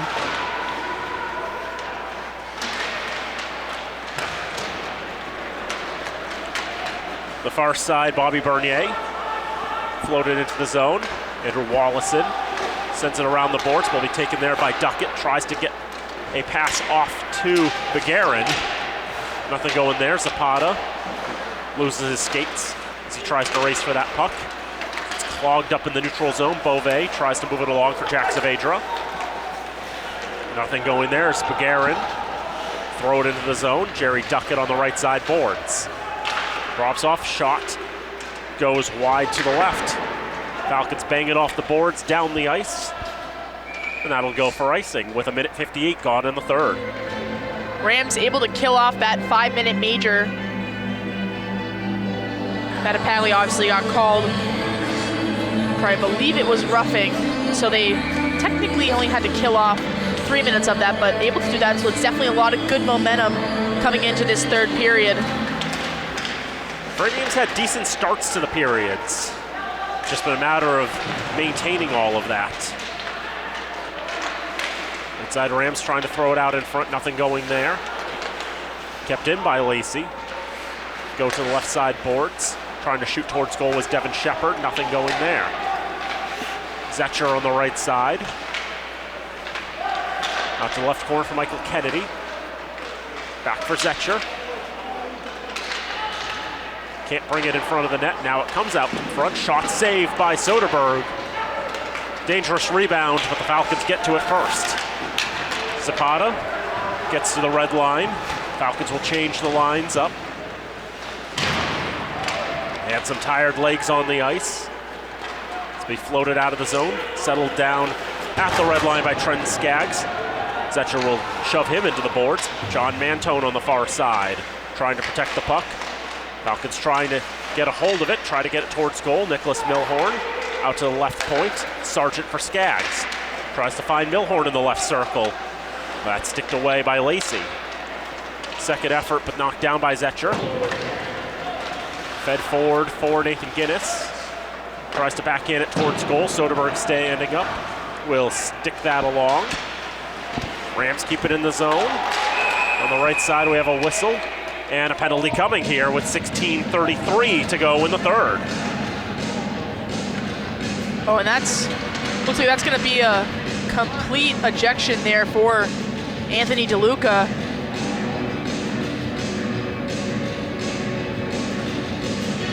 Boarding in a vulnerable spot of the ice. Never a good sign when you see a Ram down on the ice the way that one was. And for the Falcons, you can see DeLuca very cross with that development. His night's clearly come to an end. Wait for the official calling here, but that was a very quick ejection for the officials to make. Didn't really have to talk that much to get him sent. It's likely, based on the position and everything, I imagine it's going to be boarding. And I think if you're going to call major boarding, I think you have to throw the player out of the game.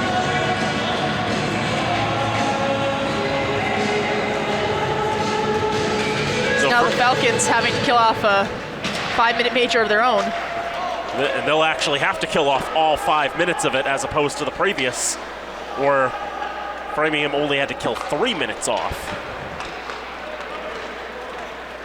So I imagine it'll be DeLuca 5 in a game for boarding. We'll get official confirmation. Falcons are able to spit it out of the zone.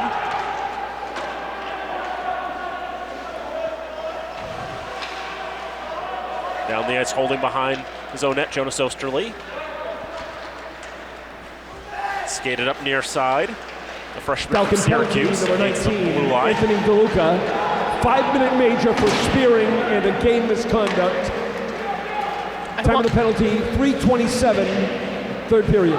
I wanted to say spearing, but I didn't want to be wrong, so. I was willing to be wrong mostly because I didn't see the original incident. I just sort of guessed. But spearing was the call, and I'm pretty sure you do have to throw a guy out of the game if he spears someone. I don't believe I think the only discretion is, do I want this kid banned for a game? In other words, the difference between a misconduct and a disqualification. I believe it was just a misconduct they called against DeLuca. So you won't have to worry about that at the very least.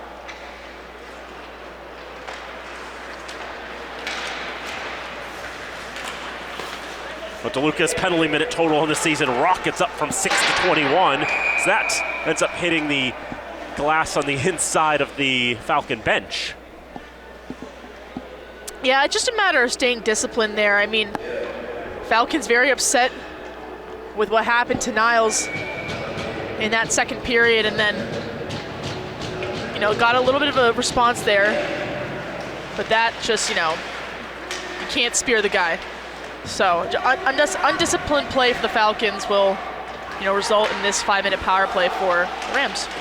And if you're the Rams, you want to capitalize here. Good shot, saved by Soderberg.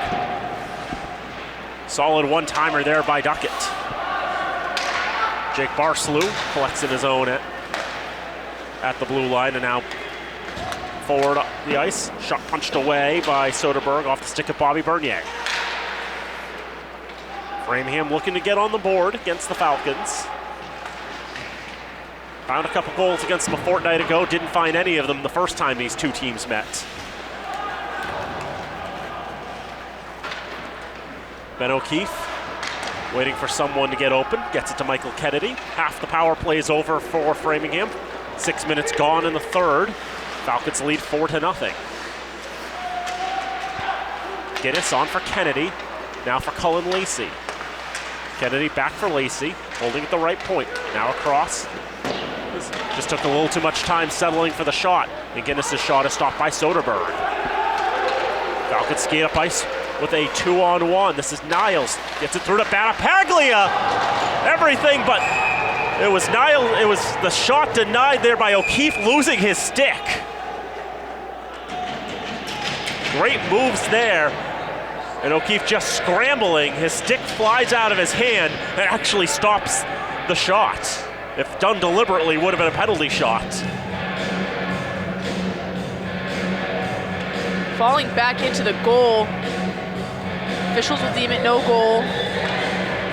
Battapaglia and Niles obviously visibly upset about that call. Falcons have 5 skaters on the ice, which they're not entitled to have, and O'Keefe is saying somebody's got to go. Someone physically has to go off the ice. Skaggs will be the one who will come off the ice with his face off to the left of O'Keefe. Battapaglia gets the shot, and that's fought off by O'Keefe, and he holds on. 1:54 to go on the major power play for Framingham. 13:27 to go in the third. The score 4-0 Falcons. You can see there's no love lost between these two sides. I was going to say Battapaglia and Niles getting some extra love in post-whistle. I mean, they're gritty players. They want to crash the net even when the goalie has it covered. They want to see if they can get that extra poke or extra opportunity. They definitely get rewarded for that. Maybe speaking for Falcons fans, I think the Falcons ice hockey team would like to get a little revenge for their basketball sides. Women lost by a lot at Framingham last night. Men lost in overtime. Scott Begarin on the right side. Can't do a whole lot with it. Got it back briefly, was able to get a shot towards goal. Soderberg makes the stop there. Now thrown in front again. Duckett with a shot jamming away a couple of times. Soderberg says no. Delayed call against Framingham. Zapata tries to get it across. Pass blocked down, and the touch-up will void the rest of the power play for Framingham. Begarin will sit for 2 with 12:38 to go in the third. Definitely a momentum killer for the Rams here. You know, you have a 5-minute power play. All you need is one, and you can continue to keep scoring goals. You build up from there. The Falcons are only up 4-0, and I know that sounds like a little bit ridiculous, but keep in mind the Falcons have won these other 2 games 8-0, 7-2. So they're only down by 4 goals. All you need is 1 goal to get you going and building off of that. So this penalty definitely a momentum killer for them. Off the draw, Skaggs, going from Marcus Macchione. Now into the corner. Alexander Beauvais trying to shake out of that hit. Is Skaggs on the right side. Rams penalty number 2, Scott Boogerin. 2-minute minor for interference. Time of the penalty, 7:22, third period. Interference, the call against Scott Begarin. Picks up penalty minutes 13 and 14 on the campaign. Tried to get it out of the zone, and that went off the skate of Kennedy, but Beauvais finds better options back with the decor. Andrei Bondarev will bring it all the way behind his own net. The Swede will drop it off there for Skaggs. He'll skate up the center of the ice, take it all the way, get the shot off, saved by O'Keefe.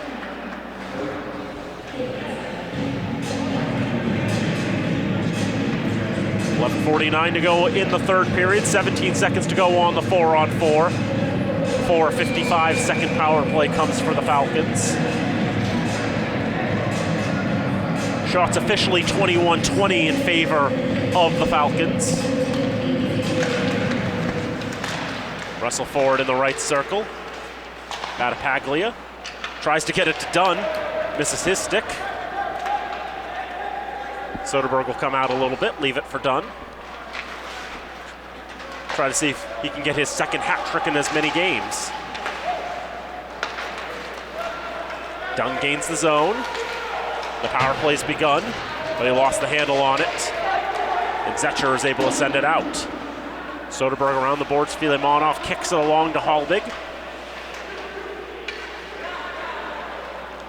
Halbig holding behind the net, moving forward. Dunn for Filemonov. Falcons into the zone now. Filemonov continuing to keep the Jets on with 24 seconds on the man advantage. Halbig through traffic, gets all the way to O'Keefe, he makes the stop. Now Niles, top of the left circle, drops for Halbig. Halbig will try the shot, look for the redirection, found it, but it went offline. 7 seconds to go on the man advantage. Filemonov, now inside, Dunn! Tried to get the backhand on, nothing going there. And a trip just as the penalty expires. So yet another momentum killer for the Rams. Greg Kagan is the guilty party this time. And just exactly as that power play expires, the Falcons will get a full 2 minutes to work with. Kagan, the freshman from Terrebonne, Oregon, gets to sit in the penalty box for the first time in his career. Took him 15 games. He's majoring in geospatial data.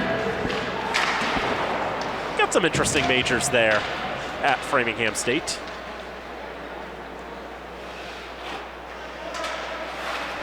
I assume GIS is a similar major, earth sciences, something like that, here at Fitchburg. Sometimes it's just different names. Rams penalty number 17. Greg Kagan, 2-minute minor for tripping. Time Andre Bondarev. 9:22. Top the right circle for Skaggs. Now into the right corner. Around to the left dot. Shot scores!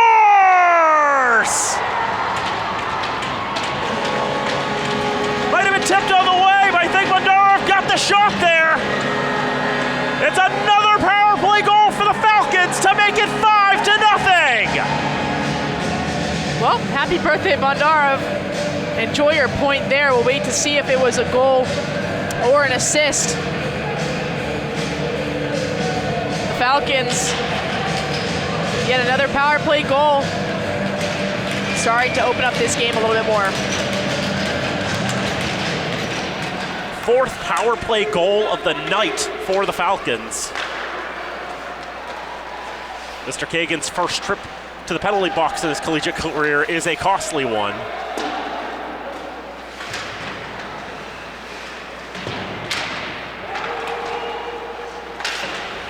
The right point, Lacey, not able to keep that in the zone. Was able to settle it down, get a shot from distance. Soderberg makes the stop. Alexander Beauvais. Rocket into the right side, now a loose puck off the boards. Try to get to Beauvais, shot by Saavedra is turned aside. Nothing turning into something there, some good opportunities. Bronte keeps in the zone, goes to the right corner, tried to get it to Saavedra, come all the way around to Beauvais. Settle it left point, shot wide. Bronte, deep in the corner, keeps control of the puck. Comes along, Saavedra and Beauvais behind the goal line. Neither able to do anything with it.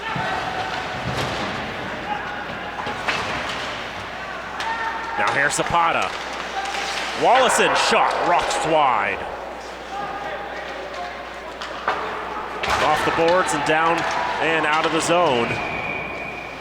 It will be Bondarev's goal, so that's his first collegiate goal. Picked a great day to get it. Turns 22, decides he wants a goal with the Falcons, and he got himself just that. Sometimes the best gifts you can give are to yourself. 6 points in 8 games for the freshman from Stockholm since joining the green and gold. Shot by Falcons' fifth goal Sargent. scored by number 5, Andrei Bondarev. Assist number 21, Marcus Macchione. And number 12, John Mantone. Time of that power play goal, 10:02, third period. That was Bondarev's first collegiate goal. And also noted too, to everyone, I imagine they saved that puck.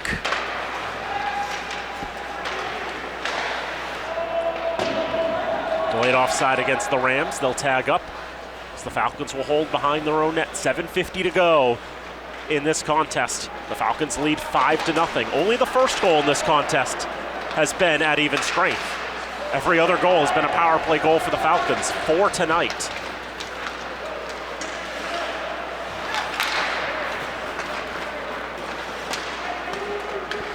Now to the left side, here's a shot by Bernier. That'll be patted aside by Soderberg into the netting and out of play. Falcons just really starting to take over this game in every aspect. If you're the Rams, all you can do is just try to get one up on the board now. Still a lot of hockey left to be played. You just got to get one to start your momentum going forward. But you've dug yourself a little too deep here against the Falcons. The Falcons, with those strong starts really setting the tone and making it so difficult. Great opportunity there for Shepard. Just missed the mark. Now another chance.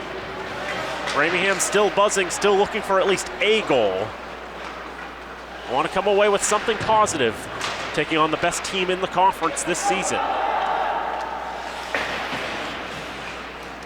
Off the boards and out of the zone. Bondarev tries to get to fit him on off. Now Battapaglia tries to shoot it through one of the Rams. Nothing going there. A penalty coming as O'Keefe got bowled over. Niles was there, and now Niles trying to just check on O'Keefe, make sure he's okay. Niles was not the guilty party there. It was Jeremy Zetcher who sent Niles into O'Keefe. A little bit of bowling there on the other side of the ice. And would you look at that, it's going to be another Falcon power play coming with 6:39 to go in the third. Rams starting to get into some penalty trouble here late in this one. It's not being disciplined, but just unfortunate, going now to the PK against a unit. The Falcons have their second power play unit out here now. Rams penalty number 28, Jeremy Zecker. 2-minute minor for interference. Time of that penalty, 13:21, third period. Interference is the call against Zetcher. It's his second trip to the bin tonight. He only had 4 coming into tonight.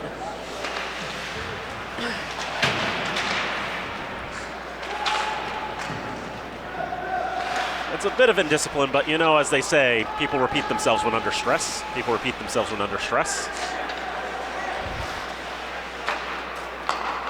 Nicholas Milhorn leads the blue line now to Marcus Macchione in the right corner. Back for Milhorn. Bondarev. Mantone. Can't keep a hold of that puck. Good pressure there, but Milhorn gets it back. Bondarev gets basically nothing on that shot. I wonder if a piece of his stick broke there. Now it's actually a piece of his tape that came off there. Because there was something that was left there in the left circle on that shot attempt. And I could see the tape on his stick fraying a little bit. Well, it was good for a goal at least. Falcons switch the units up with 42 to go on the man advantage. Marcus Macchione tries to send it across. Hunter Dunn. Alexei Filimonov. Filimonov keeping control of the puck. Hallbig. Niles.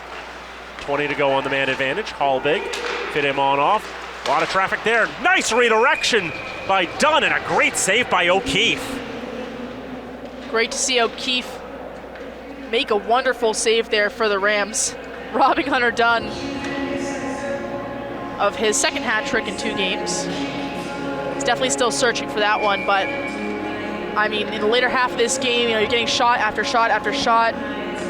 You're on the PK. The goalkeeper needs to step up and make some critical saves, and he's done just that for the Rams. Try a completely different unit for the last 12 seconds of this man advantage. As McKinney looked for a redirection in front. He's still looking for his first point of the season. Hallbig's not going to be able to keep it in the zone. It's not going to come on this power play. Power play is up. Tight angle shot. O'Keefe was able to make that stop. There was a little bit of a sliver there. There was a little bit of a gap near his glove. But the shot didn't find that sliver, found the glove, and he was able to hold on to that one. Quickly cover it as well, just trying to stop any of those extra plays the Falcons always try to get. Next game for the Falcons on Saturday night. They'll be taking on Worcester down at the Worcester Ice Center. Puck drop scheduled for 6 o'clock there. Meanwhile, Framingham will be on the road, taking on the Vikings of Salem State for a 7 o'clock puck drop. We'll be seeing Salem State next Thursday for another 6:30 puck drop here. The one team that has beaten the Falcons in MASCAC play this season.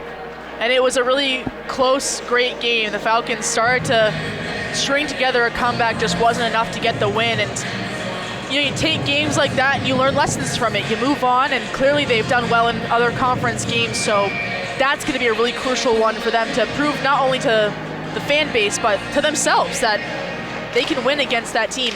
And Salem was definitely looking for revenge from last time that the Falcons had traveled up there for a game. So very, very gritty game. The Falcons won that MASCAC semifinal in triple overtime.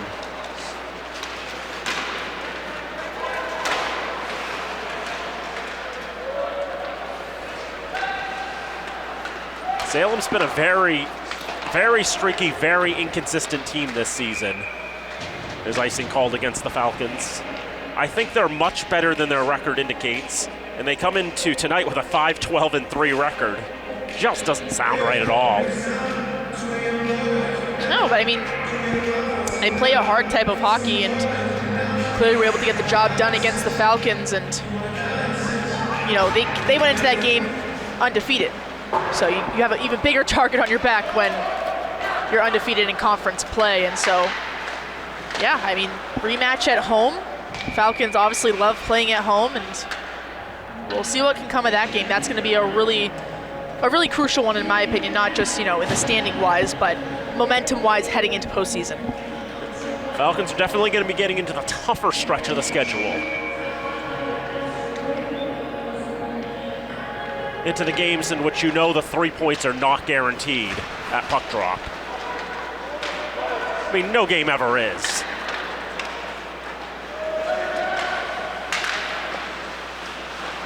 Rams skated all the way into the zone.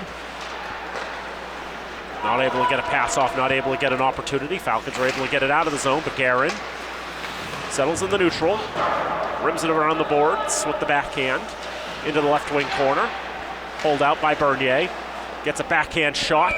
Bit of a change-up, but Freddie Soderberg's ready for that one. He'll glove it down. Under 3 minutes to go in this contest. Falcons with the 5-0 lead. I mean, one thing that I think the Rams are doing really well are getting shots on goal. And then that's half the battle there. Soderberg, obviously just an incredible goalkeeper. Has been doing a great job tonight, but they're still getting those opportunities. It's not like they've been shut out on the shots on goal category. No icing this time. Falcons get a hold, a missed pass there. Luke Gebetta in the left wing corner. Long for Nelbrecht. Pulled out there by Kagan. He gets a shot off. That's sticked away by Soderberg. Into the netting and out of play.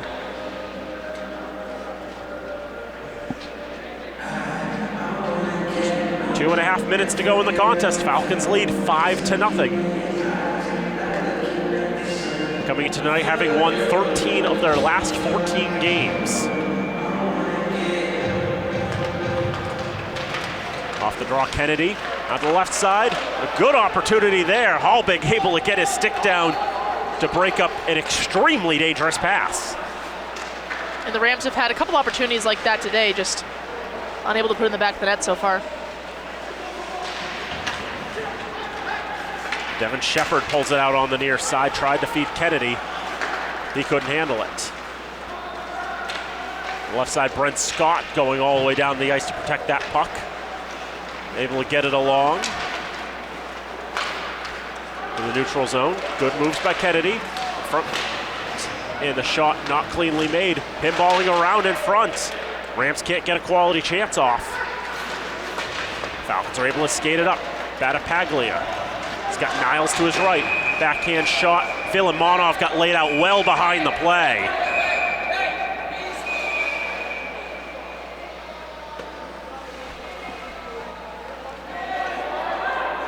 You can see Andrei Bondarev taking grave offense, and rightfully so. You know, you got to think him and Filimonov have been teammates for quite some time now. Played together on the Islanders, found their way back to each other in the college hockey realm. You know, a lot of defending of teammates going on in this game, and I think it's great to see, you know, defending your teammates, but obviously the ejection of both players has stated it's gone a little too far. I know I could hear the official yelling to Bondarev that it's like, relax, I'm throwing him out. Yeah.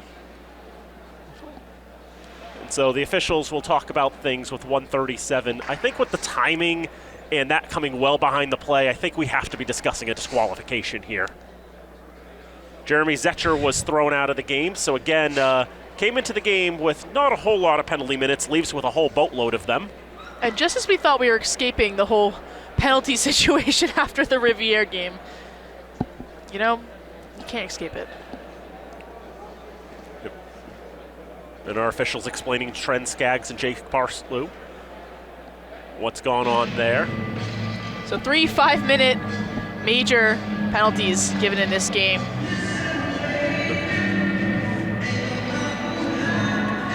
They sent Bondarev off. They only put 2 on the board. Why not some more 4-on-4 hockey? Why not? Of course, yeah, we can do that. Hunter Dunn will not get the hat trick tonight. That is now confirmed because he's going to serve the penalty, of which he shouldn't be released. Greg Kagan will serve on the other side.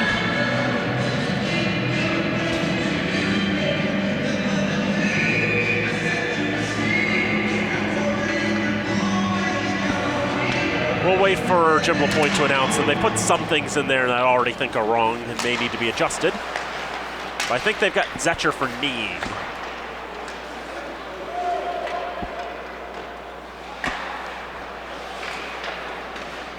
But there's obviously going to be more than just that. Rams penalty number 28, Jeremy Zecker, a 5-minute major for knee. Falcon penalty number 5, Andrei Bondarev, 2-minute minor for roughing and a 10-minute misconduct. Interesting, they've, as announced, they only gave a major to Zetcher. 1 minute, last minute of play, and a 2 third and 10 period. to Bondarev. Here is Zapata. Tries to get for Zevedra. He got tripped up there.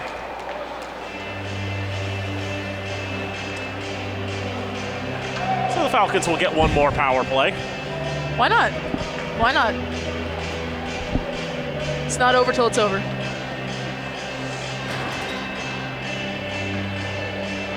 You can see these teams clearly love each other a lot, love playing each other, and They've had the honor of playing each other 3 times so far this season.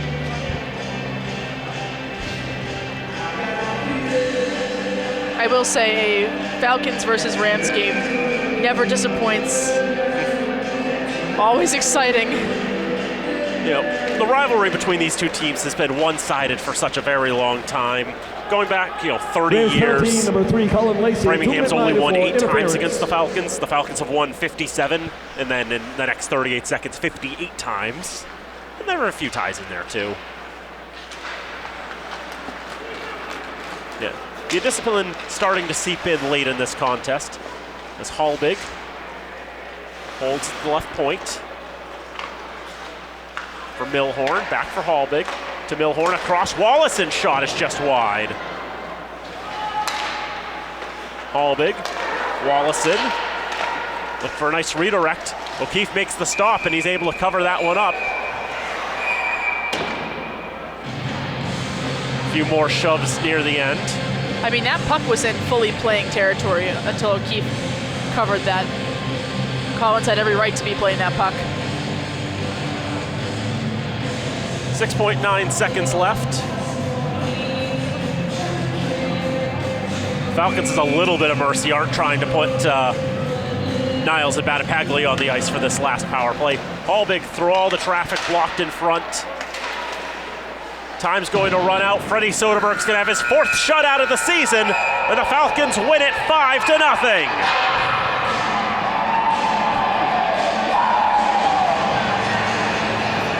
I mean, no words have to be said. Soderberg just shutting the door there. Throws the net down on the ice to signify a shutout. His 4th of the season, his 2nd against the Rams. The Falcons now 15-5 this year, 8-1 in the MASCAC, and they'll take all 3 games against Framingham this season. I know we said at the beginning of the broadcast, it's hard to beat a team 3 times, but it's not impossible, and clearly the Falcons showcased that tonight, putting on just an absolute clinic of what a good power play looks like. So great to see them scoring on those opportunities. It's been a unit that, started out really great, has had a little bit of a rough time the past few games, but really they just showed out today. Clearly they've been putting in a lot of hard work in practices. So great to see them get such a strong win today at home on a Thursday night. I know we always say it, but we're nearing that playoff time, and this team just seems to keep building momentum as they go game by game. Final shots in the 3rd period, 10-8 in favor of the Falcons.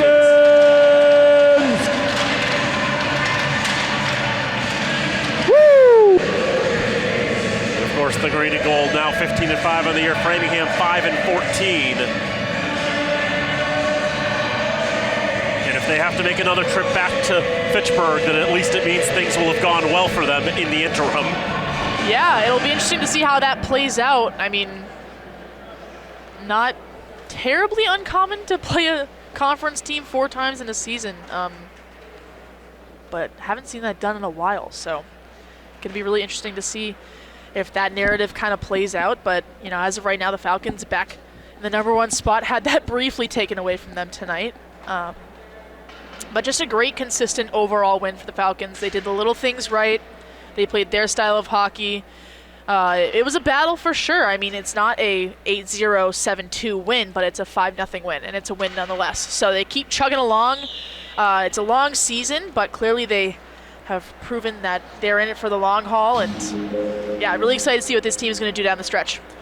They made sure to work hard enough defensively that Framingham wasn't going to have too much in terms of the high-grade, high-danger chances. They got a few here and there on your manufactured chances, but we didn't see very much in terms of odd-man breaks, in terms of clear shots on Soderberg. The Falcons did well to support their keeper, and Freddie Soderberg's got his 4th shutout of the season. And the Falcons with a 5-0 win, a 4-point night for Hunter Dunn, 2 goals and 2 assists. Alexei Fidemonov with a 3-point night, a goal and 2 assists. Devin Niles had a goal. Andrei Bondarev gets his first collegiate goal as well. A lot of good things to take away for the Falcons. As again, they improved to 15-5 8-1 in the MASCAC. They're 24 points on the campaign. Framingham now 5-14, 2-7 in conference, and they will likely remain in a tie for 7th with Riviere. Riviere losing at last check by multiple goals to Salem. But still, for these two teams, maybe there'll be parts of them they'll be happy they won't have to see each other again, especially with the frustration that boiled over near the end of this contest. Yeah, definitely Falcons bench looking a little sparse after that game. 2 ejections, 1 for the Rams. I mean, it's what you expect from this type of rivalry. They've been going at it for years, and always a great show when they come down to the Civic Center. Indeed. Falcons' next game is going to be on Saturday. They take on Worcester State, 6 o'clock start down in Worcester. Next home game on the 12th against Salem State, 6:30 puck drop here from the Civic Center. Framingham's next game will be Saturday the 7th. They'll take on Salem for a 7 o'clock puck drop before taking on one more non-league foe in Suffolk. A Tuesday game in Boston, 6 o'clock puck drop there before they come back at home on the 12th against Worcester at 7:40 from Loring. Our next telecast here on FATV will be on Saturday. We'll have a high school hockey doubleheader as Monty Tech Fitchburg will be hosting East Hampton at 2 o'clock, and then at 4 o'clock, St. Bernard's will be hosting Keefe Tech. Both senior days for those sides. So there'll be a lot of people around and a lot of good times and good vibes. But we'll wrap it up here from the Wallace Civic Center. Final score for the final time. It's Fitchburg State 5 and Framingham State 0. For Isaiah Manuel on camera, for Nola Patty, I'm Daniel Bolak saying thank you for tuning in. We hope to see you next time. Till then, so long from Fitchburg.